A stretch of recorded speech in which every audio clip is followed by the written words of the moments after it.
Hola, ¿qué tal? Yo soy Luisa Canturrios y le doy la bienvenida a una emisión más de Hashtag Polémica en Redes. Si alguien de otro planeta aterrizara en México y abriera Twitter, porque supongamos que es un marciano chavo, para enterarse de dónde está, encontraría dos retratos de un país tan distintos entre sí que seguramente no lograría entender nada. ¿Cómo podemos estar disminuyendo la violencia por primera vez en 3 sexenios si al mismo tiempo hay más muertos que nunca? ¿Cómo el ejército ha recaudado cantidades de dinero y armas históricas en las aduanas si se dedica a espiar activistas y periodistas? ¿Cómo es el presidente el más popular de la historia reciente si es el rey del cash? Le pasa al marciano y por supuesto nos pasa a las audiencias de los medios y de las redes sociales, con la diferencia de que el marciano no sabe quién cuenta las historias y por qué. Nosotros para ello convocamos el día de hoy a esta mesa.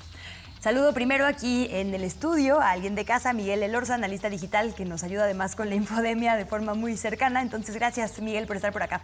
Hola, muchas gracias por la invitación. Fabricio Mejía, periodista y escritor, bienvenido también. Gracias por la invitación, un saludo a Miguel. Gracias, y maestro Carlos Jiménez, también una vez más en este espacio, bienvenido.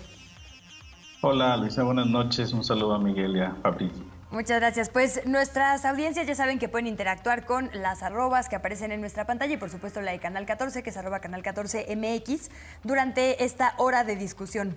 Quisimos abrir el panorama en esta emisión un poco más allá de lo evidente, digamos, de los hashtags que hemos tenido a discusión pública en las últimas semanas y tratar de ver el hilo conductor entre todos ellos, ¿no? Guacamaya Leaks, Rey del Cash, AMLO vete ya y todos los que vemos regularmente en las redes, para ampliarlo al hashtag que les proponemos el día de hoy, que es campañas sucias en medios. Quisiera empezar porque cuando estaba buscando material encontré un planteamiento que me pareció interesante, con este de José Antonio Crespo, que dice lo siguiente: AMLO parafrasea lo de mientras más me critican, más digno me siento. Eso vale si se trata de insultos sin mayor contenido.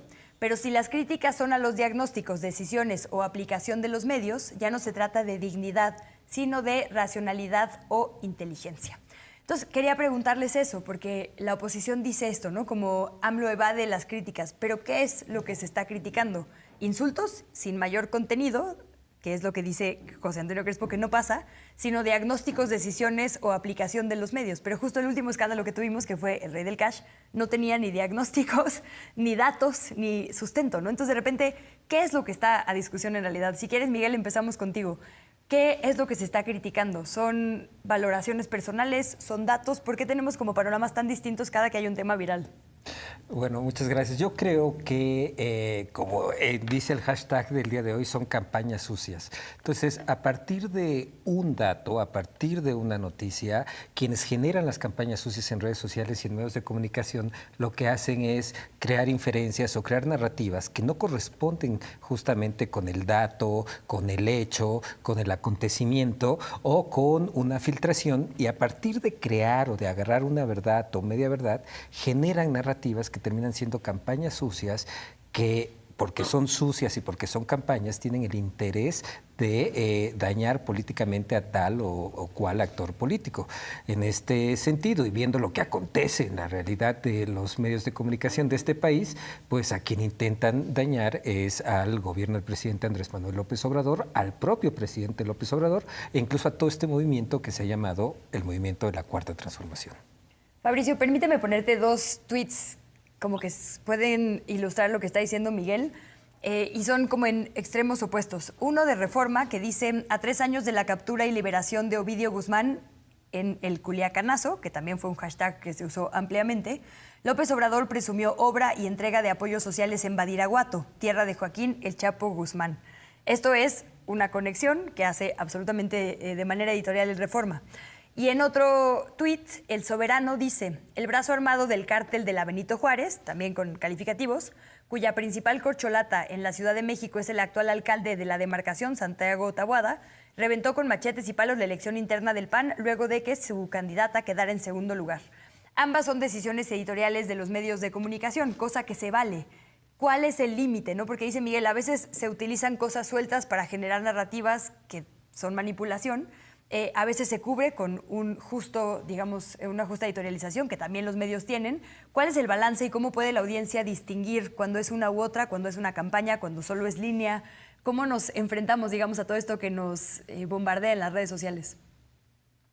Bueno, a mí el ejemplo de reforma que pusiste me parece insultante, me parece indignante que hagan eso, es vergonzoso que un territorio de la República como Badiraguato sea nombrado solamente porque ahí nació el Chapo Guzmán. Me parece que entonces es este relato de que existen estados narcotraficantes y de que el Triángulo Dorado, ¿se acuerdan cuando se ofendieron porque dijo el presidente que podría ser considerado el Triángulo de las Buenas Personas o algo así dijo? Para quitarle, digamos, la carga Estigma, ¿no? despectiva, estereotipada que se le da a lo que está entre Sinaloa, Chihuahua y Durango. Y decir que Badiraguato es solamente la tierra del Chapo Guzmán es un estereotipo que me parece que no deberíamos de permitir que esto suceda en los medios. Esa idea, digamos, de que hay estados pobres, estados que no trabajan, estados que aportan más dinero a la federación, lo ha dicho claramente el gobernador de Nuevo León, Samuel García, es estereotipar la República y no, lo que impide, además, generar un verdadero debate público, porque si tú a los de Badiraguato le vas a decir desde un periódico nacional como Reforma, que su única importancia en la República es que ahí nació el Chapo Guzmán, pues ya no hay posibilidades de debatir nada. Los estás insultando, los estás excluyendo del debate de entrada, al no considerar que hay, digamos, toda una problemática en esa zona que tiene que ver precisamente con lo que decía el presidente de la República, que es las vías de comunicación. Entonces, según el Reforma, si hubiera un estado narcotraficante, fuera Sinaloa, fuera Chihuahua, fuera Durango, Michoacán, Guerrero, si hubiera estados narcotraficantes, no deberían de gozar de obra pública o de becas para estudiar o de pensiones para adultos mayores. ¿Por qué no? De entrada, digamos, lo que está haciendo ese sesgo editorial, como dices, es decir, esa parte del país es delincuente, esa parte del país no merece infraestructura, no merece hospitales, no merece nada porque es una parte delincuente. Me parece vergonzoso De hecho, sí. esa criticación. Si me permite sumar, en realidad la conjetura es todavía más grave, porque casi se está diciendo, como liberó a Ovidio Guzmán, ahora está apoyando esa tierra. O sea, está casi como, nos podrás hablar tú, Carlos, de esto, porque el AMLO narcopresidente, o cuál fue el hashtag que analizaste, ¿no? Como esta campaña que también se dio para tratar de ligar al presidente con el narco, esta conjetura casi lo hace, ¿no? Diciendo, bueno, primero liberó al hijo del Chapo Guzmán, a Ovidio Guzmán, cuando, digo, la explicación que se dio en ese momento era que, claro, no había que poner más muertos y toda la gente que hemos estado en esas zonas del país, que como bien dices, no solo son eso, pero también son eso, nadie querría más violencia, ¿no? Entonces, esto pasó y ahora además hay obra y entrega de apoyos, entonces claramente una cosa tiene que ver con otra, ¿no? No solo es desprestigiar a la ciudadanía, es decir, la razón de fondo es una especie de pacto, ¿no? O la liberación tiene que ver también con la atención que se está poniendo en esa zona. Y eso me parece una conjetura pues grave porque justo se cuela, ¿no? Sin que se diga explícitamente, y eso es lo que verdaderamente a veces manipula. Carlos, y como tú nos has explicado muchas veces, no se hace solo, no lo hace un medio, justo son como estos nados sincronizados que tratan de poner ciertas ideas como una supuesta relación entre grupos del crimen y el presidente. Así es, la construcción de las narrativas digitales tiene que ver con la amplificación, tiene que ver con la amplificación de ciertos mensajes, ciertos contenidos que a lo largo ya de 4 años han estado muy intensivos en contra del presidente, en contra de la Cuarta Transformación y también de Morena. Yo he estado rastreando los hashtags desde el 2018 en contra del presidente, y te puedo decir que estos hashtags anti-AMLO, que así se pueden denominar, pues han sido exponenciados de forma, digamos, artificial en la mayoría de ellos y sin ningún recato a las propias reglas de uso de plataformas, que en este caso sabemos que Twitter pues ya es territorio fifí. Entonces, esta plataforma permite toda clase de insultos, de adjetivos, de calumnias en contra no solamente del presidente, sino también vimos redes de acoso en contra del hijo menor del presidente, en contra también de los mexicanos que se identifican con el proyecto de la Cuarta Transformación, como bien dice Fabricio, en contra de poblaciones que simplemente porque ahí tuvieron la mala fortuna, buena fortuna, de que naciera un personaje, digamos, criminal, pues ya se les etiquete de esa forma, ¿no? Entonces, bueno, pues esta construcción de narrativas, digamos, de forma manipuladora, intenta crear sin éxito un impacto digamos, en la intención del voto, porque finalmente lo que ellos están, digamos, construyendo es una asociación que muta a cada rato de colores y de nombres y que no logra cuajar porque se la pasan insultando, no solamente, como lo repito, al presidente, sino a menores, a la gente, a todo mundo que se diga pro 4T o que se diga por una transformación, ya eres chairo. Entonces, en esa narrativa, pues ellos se van quedando solos. Y yo lo veo muy claramente ahí en el análisis de redes, ¿no?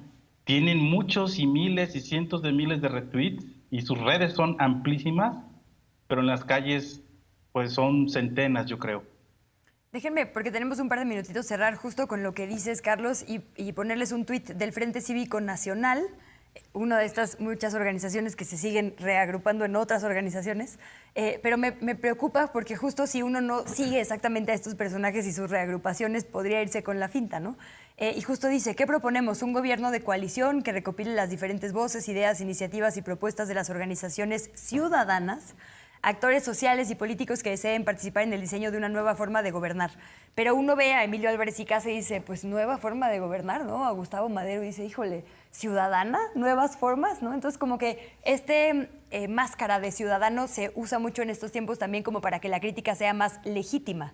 Y la verdad es que pocas veces viene de ciudadanía real, con justas preocupaciones y quejas, ¿no? Más bien viene de ciertas élites impulsando la idea de ciudadanía para sus fines particulares. Además hay una idea de ciudadanía que, dicho sea de paso, les negaría esa cualidad de ciudadanos a las personas de Badiraguato, porque una de las cosas que está haciendo Reforma es negarles los programas sociales que son, dicho sea de paso, derechos constitucionales, como la pensión para adultos mayores que la reciben en Badiraguato.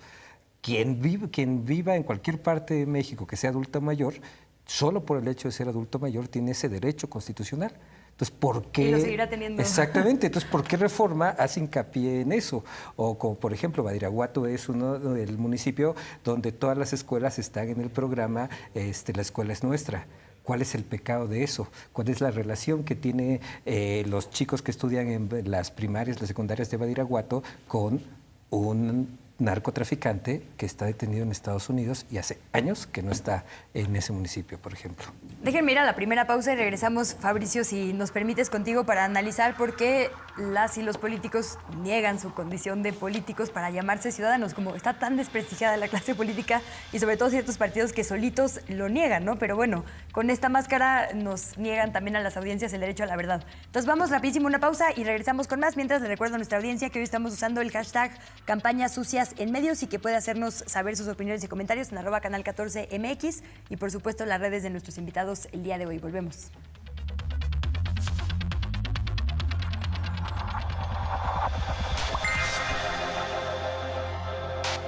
Una cadena de errores lleva a estas 4 mujeres a vivir una terrible tragedia. Jacqueline Andere y Almadelia Fuentes protagonizan este drama. ¿Con quién de ustedes estuvo ese hombre esta noche? Nunca podré amarte. El acusado es inocente. Violación implica fuerza. Cinema 14 presenta Las Bestias Jóvenes, lunes 23:55 horas, por Canal 14. Para ti que vives en Estados Unidos, pero quieres seguir participando en la transformación de nuestro país, nace TV Migrante. Encontrarás contenidos informativos, culturales y de entretenimiento que reflejan la realidad de quienes migraron. Accede a TV Migrante desde la aplicación gratuita de MX Play y a través de cualquier dispositivo móvil. México está donde tú te encuentres. MX Play. Padre, enséñeme a pecar. Nunca sabrá lo que ha hecho por este pobre desgraciado. Yo no puedo ayudarle. Es una obra de caridad como otra cualquiera. Todo el mundo debería estar con esa mujer. ¿Y que es usted el alma caritativa que ha decidido salvar a la humanidad jodiéndolo? Cinema 14 presenta Sexo por Compasión. Función estelar. Lunes, 22 horas. Por Canal 14. Este martes a las 21 horas, cierra tus días con una buena dosis de carcajadas. Silvano Aureoles se destapa para la presidencia en 2020. De ganar, se convertiría en el primer presidente en gobernar desde la cárcel. Dije que sentadito y calladito.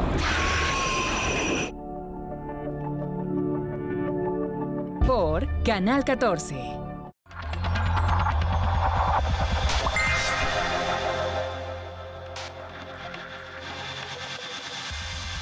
Muchas gracias nuevamente por su sintonía. Déjeme compartirle la encuesta que le estamos haciendo a través de nuestras diferentes redes sociales, que es: ¿a qué crees que se debe la difusión de información imprecisa? Imprecisa, estamos siendo bastante amables, la verdad, en los medios de comunicación. A que no hay rigor periodístico. B, a dañar políticamente. O C, otra, libre para opiniones. Yo creo que nuestra mesa se está inclinando a la opción B, dañar políticamente, pero bueno, ya veremos cómo cierra al final de la emisión esta votación. Fabricio, déjame te sumo un tuit de Denise Dresser que dice lo siguiente: el rey del trash, como en este juego del rey de la basura, en este juego de palabras como trash y cash, porque son muy ocurrentes siempre. Ante cualquier pregunta sobre #GuacamayaLeaks, la respuesta del presidente es la misma: guerra sucia de la prensa conservadora, clasista, racista, reaccionaria, corrupta, que no quiere la transformación y la rendición de cuentas.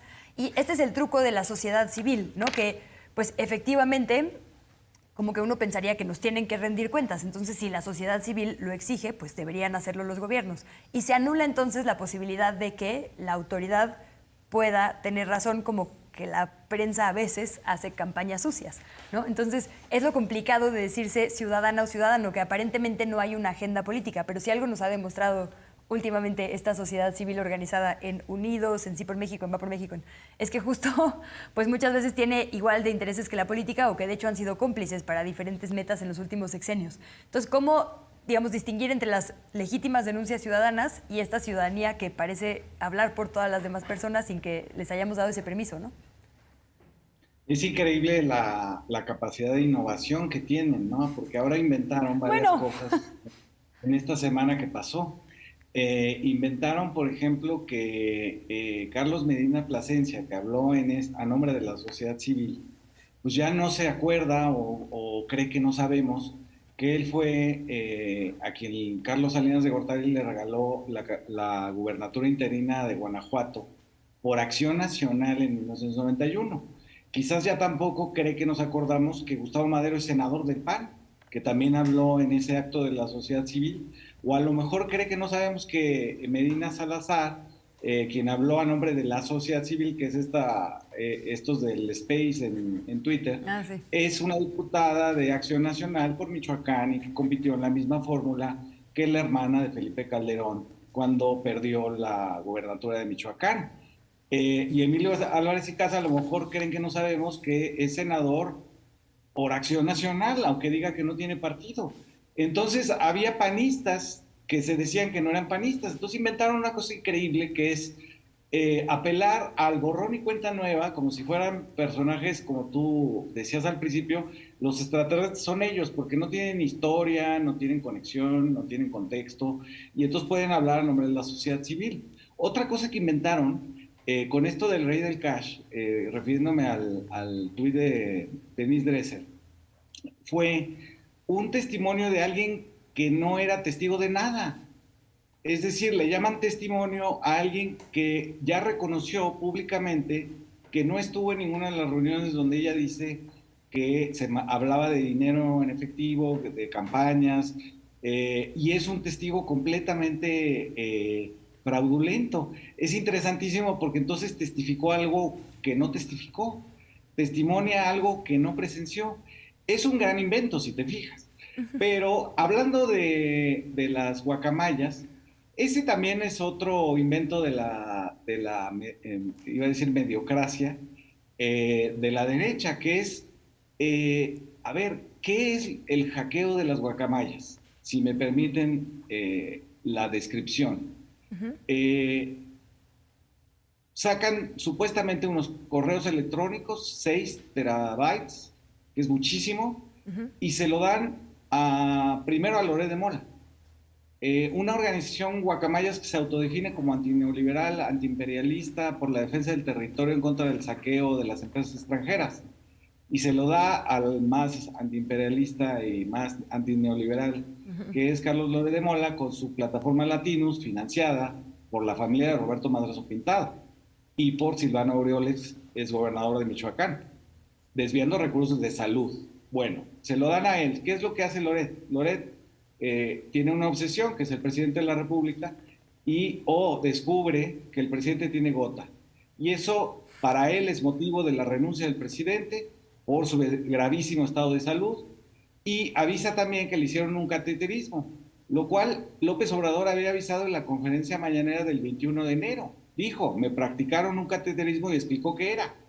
Entonces no descubrió absolutamente nada. Eso es lo de las guacamayas. Quiero ser un poco más insistente con esto, que es, lo dije en un programa de la mañana, lo que tenemos con las guacamayas no es información, es una información que se tomó en bruto. Los que lo hicieron, los que hackearon supuestamente estos correos, no seleccionaron a los medios que deberían de haber comprobado, verificado, etcétera, la información, sino que se la dieron en bruto, empezó a circular, y lo que tenemos ahora son interpretaciones de información que no hemos visto ni sabemos exactamente qué es. Hay por ejemplo, Animal Político publica una carta supuestamente de Luis Crescencio Sandoval, que no está firmada, que no dice el nombre de Luis Crescencio Sandoval, que no tiene el logotipo de Sedena, supuestamente abogando, dice la nota, abogando por el capitán Martínez Crespo, que está preso por la desaparición de los 43 de Ayotzinapa. Martínez Crespo era el capitán del batallón 27 en Iguala, está preso. Y entonces dice, aboga, no, esta es la nota, es aboga Luis Crescencio Sandoval en un correo. Ves el correo, no tiene el nombre de Luis Crescencio y tiene un cursor. Eso nos indica a todos que esa captura de pantalla era mientras estaba en el proceso de redacción esa supuesta carta. Por lo tanto, ¿qué es lo que estamos realmente viendo como información que viene de la Sedena? Y luego también los medios nada desinteresados hacen equivaler esos correos de información de la Sedena con el ejército, dicen, ¿no? Cuando la Sedena es un organismo de la administración pública, no es el ejército. Y entonces está detrás, digamos, de la idea de, el ejército no quiere que se sepa la verdad sobre los 43 de Ayotzinapa. Y así lo hacen. Y finalmente, digamos, inventaron unos medios, como fue el caso del Dallas Chronicle, inventaron un medio para decir que Américo Villarreal, que ya había ganado la elección de Tamaulipas, había usado dinero del narco y que a su hijo le habían depositado un dinero en Holanda. Crearon ese medio de internet para decir eso y desapareció el siguiente día. Y lo usaron para exhibir como prueba ante el Tribunal Electoral del Poder Judicial de la Federación el dicho del supuesto Dallas Chronicle que había desaparecido al día siguiente. Entonces, la capacidad de innovación, repito, es inaudita. Aunque más o menos, porque sí es un viejo truco inventar medios para los fines y luego desaparecerlos o quebrarlos, ¿no? Pero bueno, tienes razón en que temáticas siempre siguen apareciendo. Y bueno, solo reforzar esto que decías de que todas las filtraciones anteriores, justo antiabusos de poder, como los Panama Papers, los Bahama Papers y demás, habían sido organizaciones que buscaron a consorcios de periodistas que trabajan con medios sumamente responsables, como por ejemplo La Jornada en nuestro país, y que sabían que la información que, como bien dices, en bruto les estaban dando, iba a ser procesada, porque la filtración es la pista, pero es la pista, hay que hacer el periodismo después, ¿no? Cosa que no se ha hecho efectivamente. Y se les entregó a estos medios porque sabían que había seguridad de que la información se quedara ahí y no llegara a manos de partidos políticos, de grupos del crimen organizado o de periodistas que la usan para una agenda empresarial y económica propia, ¿no? Nadie tiene certeza de que el equipo de Loret o el propio Loret no haya difundido esta información después a alguien que la pueda usar mal. Por eso salta tanto esto que dices, ¿no? Todas las veces anteriores, sobre todo gente tan activista o hacktivista, se había asegurado de que la información cumpliera con un bien mayor y que no se pudiera revertir, digamos, como probablemente suceda, ¿no? Entonces, bueno, además de esto, quisiera regresar al otro hashtag que ponía sobre la mesa, porque además sé que es uno que analizaste, Carlos, Fabricio, el del rey del cash, porque me parece que siempre cuando ciertos grupos insultan al presidente López Obrador, se insulta a todo lo que él representa, que quizá es como el pueblo de México, y en su entendimiento esto es algo como despectivo, ¿no? O algo a quien hacerle el feo. Quisiera poner dos ejemplos. Este tuit del analista Pablo Magluf, que dice: algo genial del hashtag Rey del Cash, que además es plenamente comprobable, es cómo la autora retrata a los lacayos y criados del licenciado como Yáñez dispuestos literalmente a bolearle los zapatos. Pobres especímenes degradados y ruines, ¿no? Hasta como que tuve que leerlo dos veces porque dije, ¿no será falso? Pero bueno, ahí está la palomita. Y bueno, y el de Lili Téllez cayó en la tentación con una fotografía de la senadora y secretaria general de Morena, Citlali Hernández, como si el libro fuera un taco de chicharrón, ¿no? Digo, además de la obvia violencia de género, la verdad es que bastante burda, la frase del taco de chicharrón es con toda la intención clasista, como si fuera algo chafa o algo, ¿no? Así como no digno. Y la verdad es que pues es la alimentación de muchísimas personas en este país, ¿no? Entonces, como que les retrata completos y completas cuando tratan de criticar algo, porque no se dan cuenta que están criticando a toda la gente que justo está harta de estos grupos. Y tú lo mapeaste muy bien, Carlos, en los mapas que nos compartías, porque justo se amplifican entre ellos y no se dan cuenta que es un asunto entre ellos y bots. El resto de la gente sí nos ofendemos cuando leemos cosas así, aunque ni siquiera seamos del partido, ¿no? Así es. De hecho, en la primera gráfica donde hago una comparativa del 1 de octubre, que fue donde inició lo de Guacamaya Hacks y todo esto, ahí inició el primer hashtag del Rey del Cash, la primera versión, digámoslo así, con supernodos como Roberto Madrazo, Acosta Aranjo, trolls como Mr. Lotario, etcétera, ¿no? Y a la derecha pues está el hashtag, pero del 11 de octubre, y vemos cómo ahí una cuenta más Kaiser fue súper amplificada por decenas de miles de retweets directos. Abajo vemos una tablita comparativa. Esta tablita comparativa es de perfil de usuarios. Esto para, digamos, comprobar cuál es el tipo de interacción de los usuarios que están inmersos en este hashtag. Como vemos en la primera versión del Rey del Cash, hasta un 44% tenían una baja índice de interacción. Esto es la interacción entre seguidores y seguidos, menos del 0.30, se dice que hay una alta probabilidad de que esa cuenta de usuario sea bot. Y vemos cómo se incrementa en la segunda versión del 11 de octubre, que esto llega a más de 53%. Y estructuralmente, pues se observa también grandes diferencias, ¿no? Y bueno, también tenemos ahí en la segunda versión a Latinos, al Movimiento Mexicanos contra la Corrupción, Mareto Ponce, Belanzarán, etcétera, ¿no? Van Pipe. Entonces, todos estos, digamos, influencers anti-AMLO, que así se deben de denominar, aunque ellos se digan ciudadanos, pues digamos que son apoyados artificialmente, porque pues lo vemos como estas estructuras claramente nos indican en este tipo de análisis que esas tendencias son mayoritariamente artificiales. Entonces, para mí no hay la menor duda. De hecho, ayer por ahí vi que estaban haciendo ya el Rey del Cash 2, como queriendo emular lo que hicieron contra José Ramón. ¿Se acuerdan que era 1, 2, creo que llegó hasta el 120, algo así? Yo encontré en un análisis un patrón de activación, creo que era entre 6 y 10 de la mañana se activaban. Entonces, así como un latido de un corazón, ¿no? Pues esos patrones solamente los pueden hacer sistemas, ¿no?, de posicionamiento artificial de tendencia.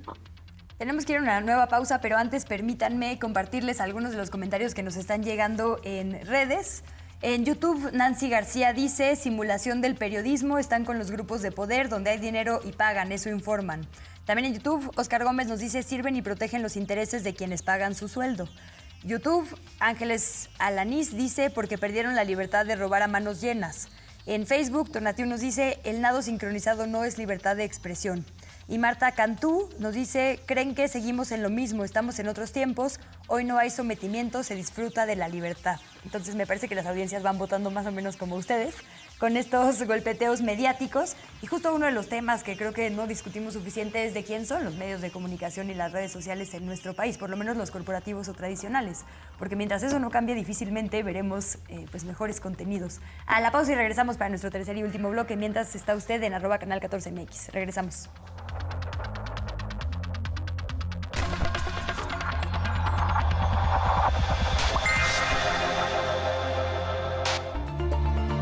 Esta semana hablaremos de cáncer de mama.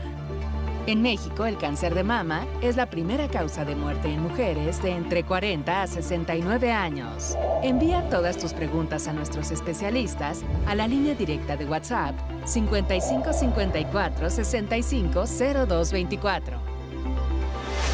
Consulta directa, en vivo, martes, 11:30 horas. Padre, enséñeme a pecar.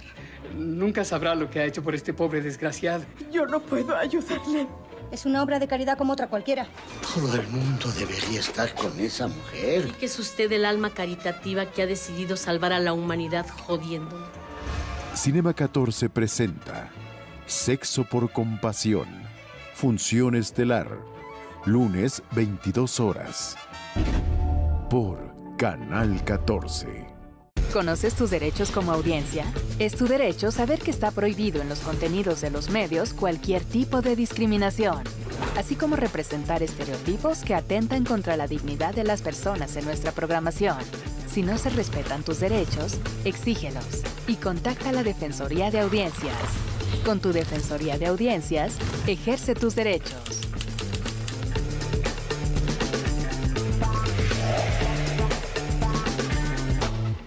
Marca el ritmo.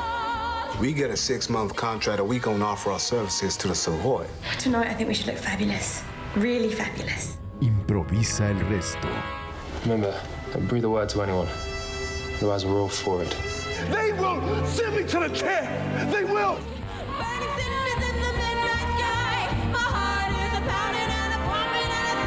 Bailando al límite. Viernes, 21 horas.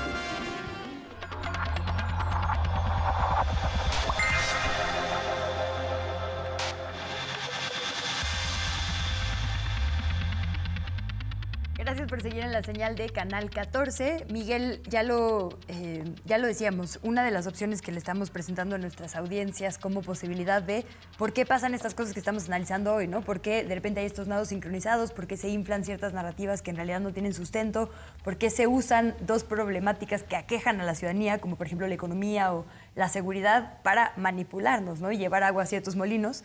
Y en el colmo me parece, pues como generar miedos y, pues sí, como conjeturas sin miedo a que se confronten, ¿no? Fernando Belaunzarán tuiteaba, ayer en la noche afuera de la casa de Elena Chávez, autora del Rey del Cash, un sujeto sospechoso, él lo decide, estuvo durante horas. Los vecinos lo fotografiaron y grabaron. A ver si podemos ver ahí la imagen. Digo, está efectivamente una persona afuera de su vehículo.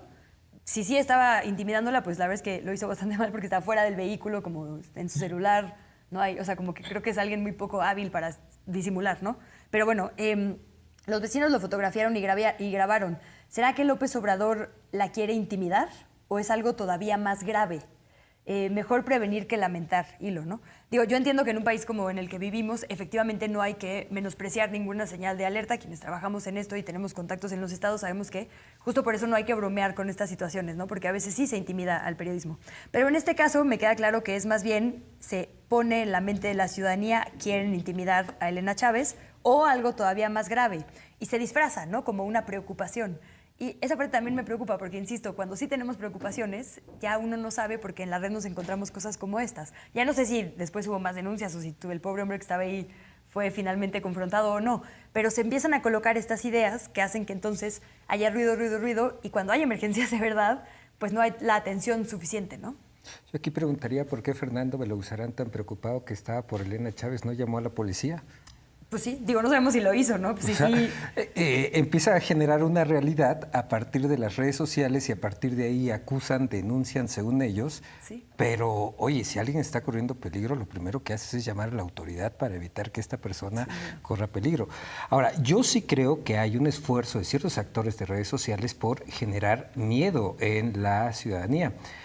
Este domingo recibí una llamada de una mujer de 85 años de edad que me preguntaba, ¿es cierto que nos van a quitar nuestros ahorros? Ay. Y entonces yo decía, no, no es cierto, eso ya se desmintió.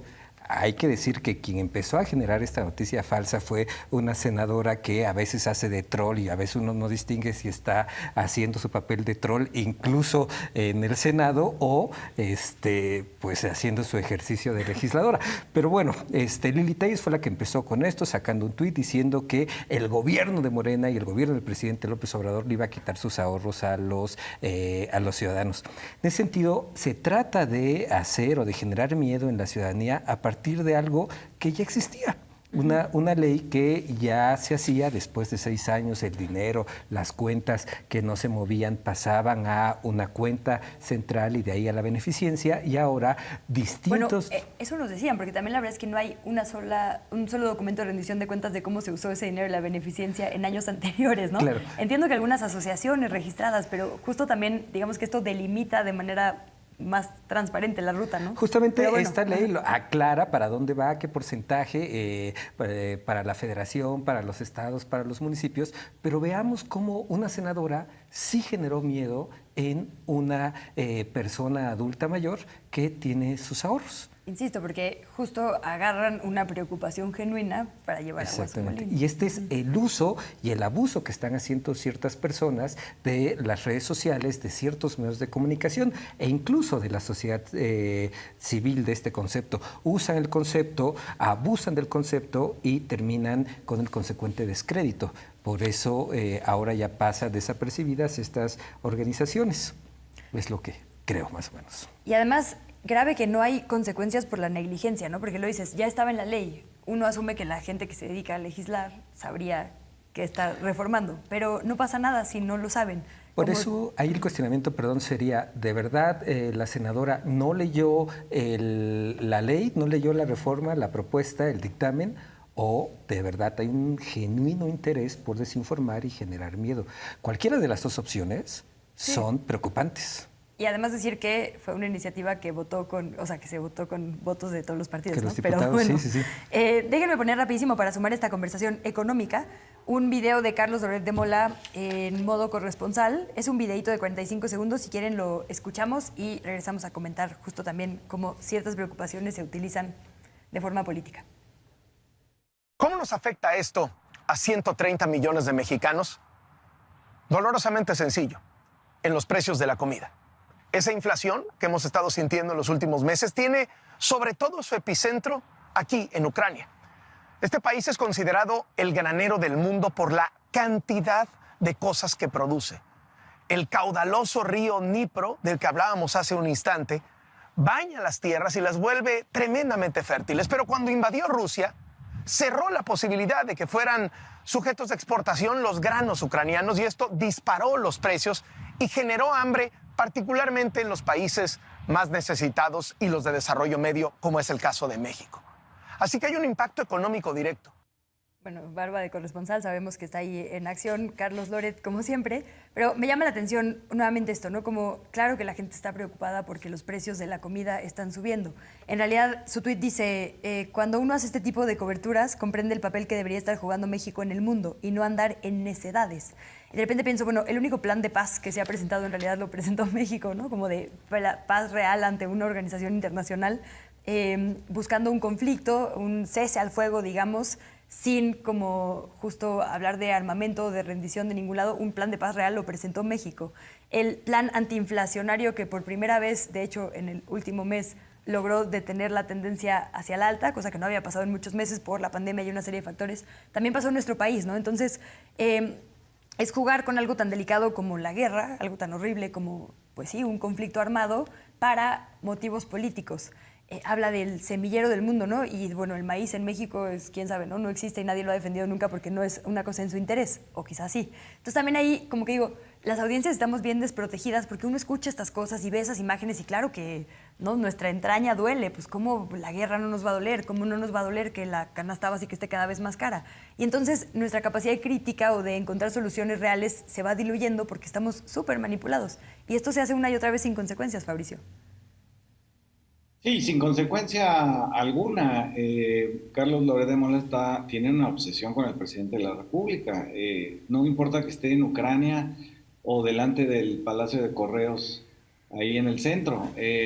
Siempre va a hablar en contra de López Obrador, a pesar de todo lo que tú dices, ¿no? Que es uno de los países que ha domado la inflación, siguiendo, digamos, una cosa que nadie había hecho, que es subsidiar con el precio del petróleo que subió, subsidiar las gasolinas y así contener un poco uno de los componentes de la inflación. El otro gran componente de la inflación en México es precisamente la oferta de alimentos, y ahí se ha abierto, digamos, la posibilidad de que ya no haya tantos trámites para introducir la carne argentina, para introducir granos de otros lugares, además de Estados Unidos.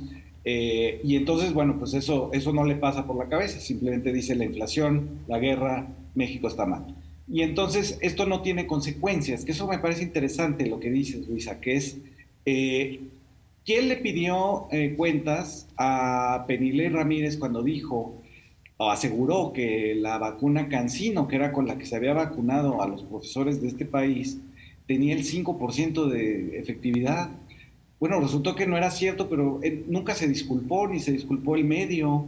Se va a disculpar ahora la editorial Grijalvo por haber publicado una sarta de inquinas, suposiciones y un rencor realmente de la entraña de esta, supuestamente de la que firma pues el libro, Elena Chávez. Se va a disculpar por lo que pueda causar a nivel de la opinión pública. Es decir, no hay realmente consecuencias sobre esto. Los mismos que hicieron también el miedo, esto de siempre es lo que va a pasar, ¿no?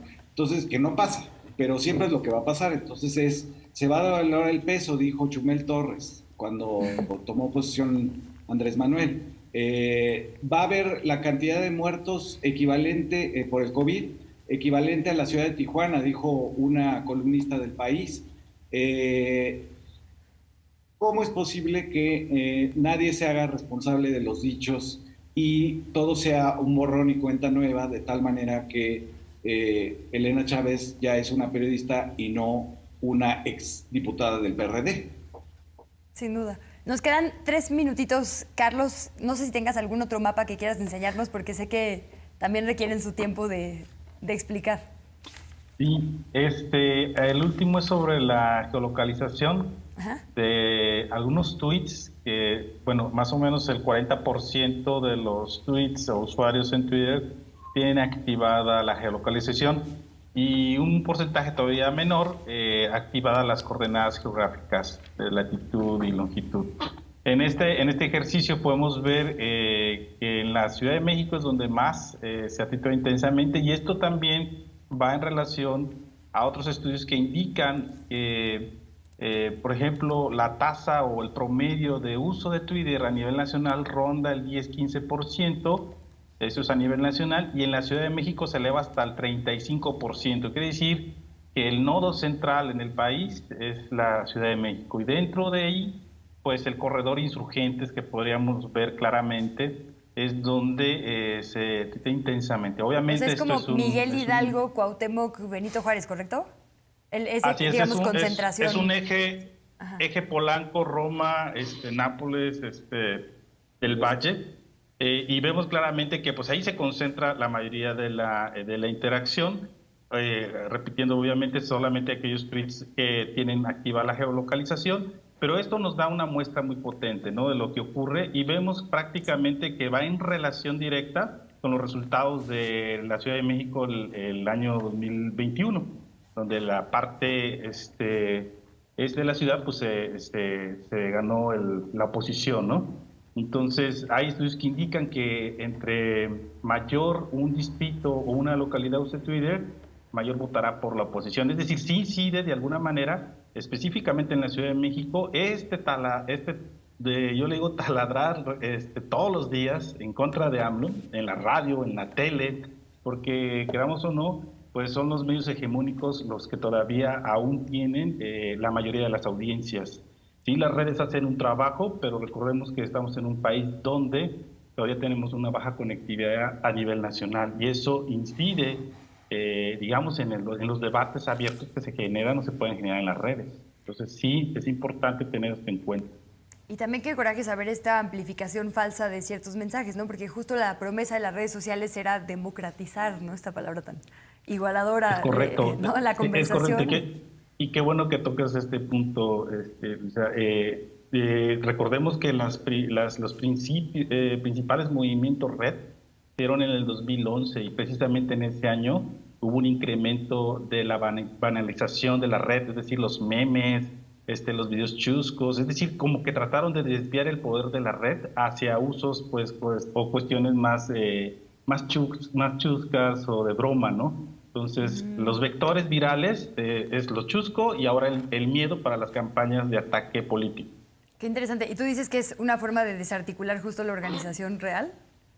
Esa es mi hipótesis, porque precisamente en el 2011, que se estaban formando estos movimientos red, viene este incremento exponencial de los memes, ¿no?, que es un concepto que ya después podríamos abordar ahí. Sí, me dicen que lo apuntemos para una siguiente emisión. Sí. Lo desviaron hacia lo chusco, ¿no?, hacia la broma, al sarcasmo, a la sátira.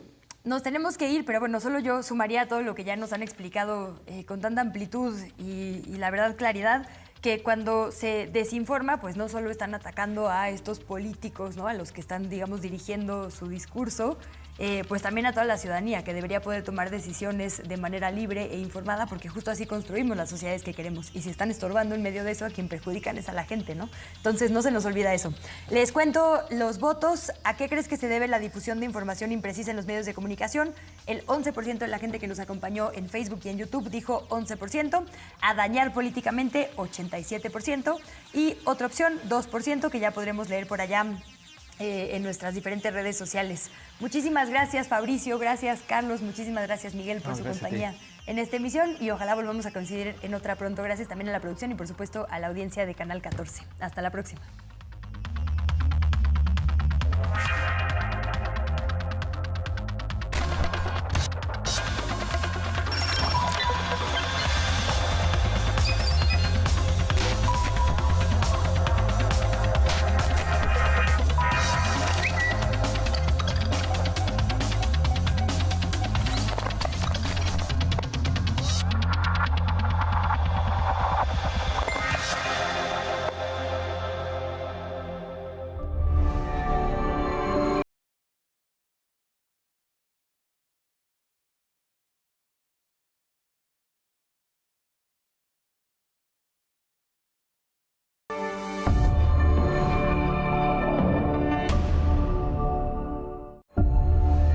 A continuación, estreno Cinema 14, Sexo por Compasión. Clasificación B, Adolescentes.